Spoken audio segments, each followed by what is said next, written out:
And so it began. Just because you speak your mind on an issue doesn't mean you get shot and killed. But isn't there a problem with political violence across the spectrum?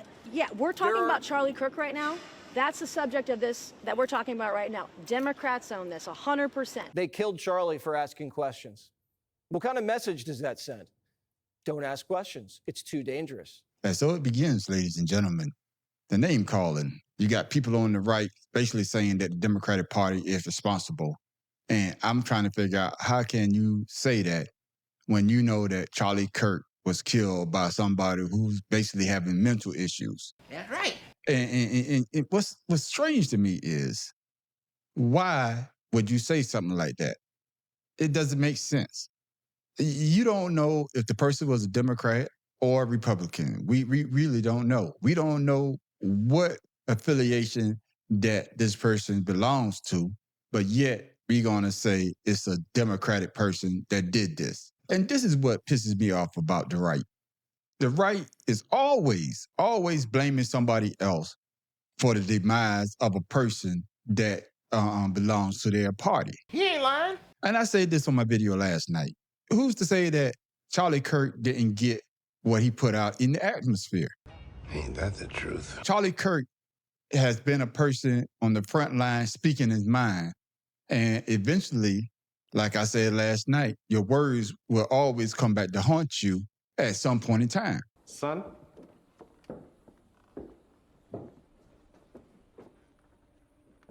You keep dancing with the devil. One day it's gonna follow you home. They got these people out here thinking that Charlie Kirk was a goddamn saint. Upon hearing of Charlie Kirk's death on a Utah college campus, Benjamin Netanyahu, the Prime Minister of Israel, said this: Charlie Kirk was murdered for speaking truth and defending freedom. A lion-hearted friend of Israel, he fought the lies and stood tall for Judeo-Christian civilization. I spoke to him only 2 weeks ago and invited him to Israel. Sadly, the visit will not take place. We have lost an incredible human being. World leaders from all over the earth have been moved and stirred. We all heard it. The great and even legendary Charlie Kirk is dead. No one understood or had the heart of the youth in the United States of America better than Charlie. He was loved and admired by all, especially me, and now he is no longer with us. Melania and my sympathies go out to his beautiful wife, Erica, and family. Charlie, we love you. Charlie was loved by all of us. Now to some video just into our newsroom. Vice President J.D. Vance flew here to Utah a short time ago on Air Force Two to take Charlie Kirk's body back to his home of Phoenix, Arizona. Charlie spoke the truth. He said what he felt, and they killed him for it. You know, they want people to show him empathy when Charlie Kirk himself said that he didn't believe in empathy. It was all about empathy and sympathy. I can't stand the word empathy, actually. I think empathy is a made-up New Age term that does a lot of damage. The President of the United States ordered the flags to be at half-staff. Why? Charlie Kirk never served in Congress. He never served his country. So why is he getting this type of treatment? He's out of line, but he's right. But yet Donald Trump took it upon himself to give Charlie Kirk this privilege. Like he's a conquering hero. A hero for who? You know, I can understand that you want to send your condolences to his family, but Charlie Kirk was a person that didn't believe in having empathy for anybody else. He ain't lying. That's right. The right kills me with this. And it's just the fact that now that, like Malcolm X said, when you send your chickens out in the morning from your barnyard, those chickens will return that evening to your barnyard, not your neighbor's barnyard. I think this is a prime example of the devil's chickens coming back home to roost. The chicken had come home to roost. They want everybody to show some type of compassion. When Charlie Kirk was alive, he didn't show compassion for anything. He believed in the Second Amendment. He believed in some people losing their lives for people to keep their Second Amendment rights. I think it's worth it. I think it's worth to have a cost of, unfortunately, some gun deaths every single year so that we can have the Second Amendment. So why now you want people to have some type of compassion for a person who didn't have compassion for anybody? It doesn't make sense. Oh. Well, he has a family. So does everybody else that loses their lives at the hand of guns. You know, his favorite thing to talk about, transgender mass shooters. Or better yet, even in the speech that he was giving right before he got shot, he was talking about what? Gang violence.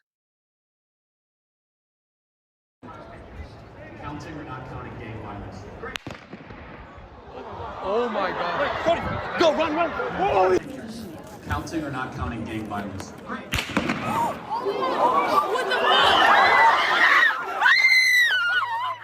Yeah, I don't wish death on anyone, but Charlie Kirk is a person that basically spoke his mind about certain situations like this. No one cared when it was, just kind of paper shufflers or even engineers.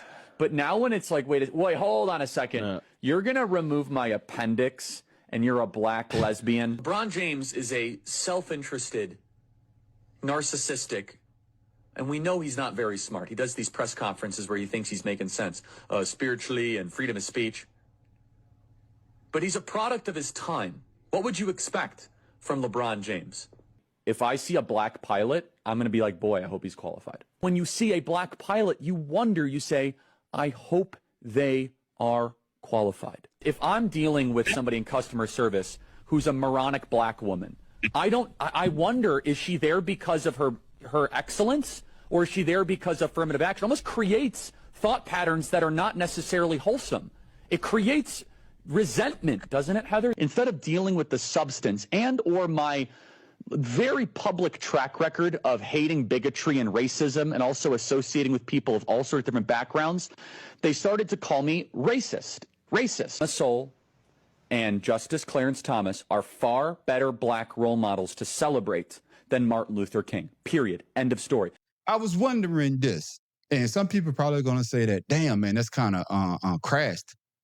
But I wonder, was he thinking right before his last breath, I wonder if the doctor that was treating me was well qualified, if that person was black? Or was he thinking, please save my life? See, this is the thing that I'm talking about. They're putting Charlie Kirk up there like he's some type of saint, which we know he wasn't. Do I feel empathy for him? No, I don't. Because he wouldn't feel empathy for me if I was to commit a crime. Charlie Kirk believed in things that the far right believes in. He even said that he wants to bring back public execution. It should be public, it should be quick, it should be televised. By the way, I would totally tune into and you know what? I want to watch that execution. That'll make my day better. I want to see him on a public block and get him be publicly executed. You think children should have, you should see it? What is the age? At what age should you start to see public executions? 16. I think you could do it earlier. I think you maybe at age 12, whenever, like 6th grade or so. And it's odd that himself died from a public execution. He wanted kids to be at the public execution so people could see it. And call me crazy, his family and his kids was there to watch his execution. Damn. Words have power. Be careful what you put out in the atmosphere, because sooner or later, what you say may come to your front door. So it's just crazy that now the far right talking about, oh, it's the Democratic fault. No. When the Democrats want to have the talk about gun rights and how can we strengthen the gun laws, the right doesn't want to have nothing to do with it. From my cold, dead hands. Because the lobbyists, the NRA, are putting money in their pocket. So, of course, they don't want to step on anybody's toes because they may help their reelection or help, or better yet, take away from their well-being. So, to kill me with that is the Democratic. It was a person having some type of mental issue that shot Charlie Kirk, point blank. I don't care if they're a Democrat, Republican, whatever. That is the person you put the blame at. He ain't lying. That's right. So stop saying things like, oh, he's a true hero, like Trump said. Or he's the face of the young generation. Well, the white generation, the young white generation, he's the face of. He's saying things that Donald Trump really believes. He was that mouthpiece because Donald Trump says this stuff, but he says it in code. At least I would give Charlie Kirk this. When he said things, he didn't speak in code. He spoke his mind. That's right. And when speaking your mind, things like this happen. Do I have empathy for the man? No, I don't. Do I feel sadness for his family, his kids? Yes. But Charlie Kirk knew the game that he was playing when he got into it. And sometimes, like I said last night in one of my videos, you got to be careful about what you say when you talk on these microphones. So let me know down in the comments what you think about what I just said, and also about the right blaming Democrats for the death of Charlie Kirk, instead of saying that, hey, maybe Charlie Kirk says something that offended somebody else, that person took it upon themselves to take his life. In the comments below, the man on the street wants to know.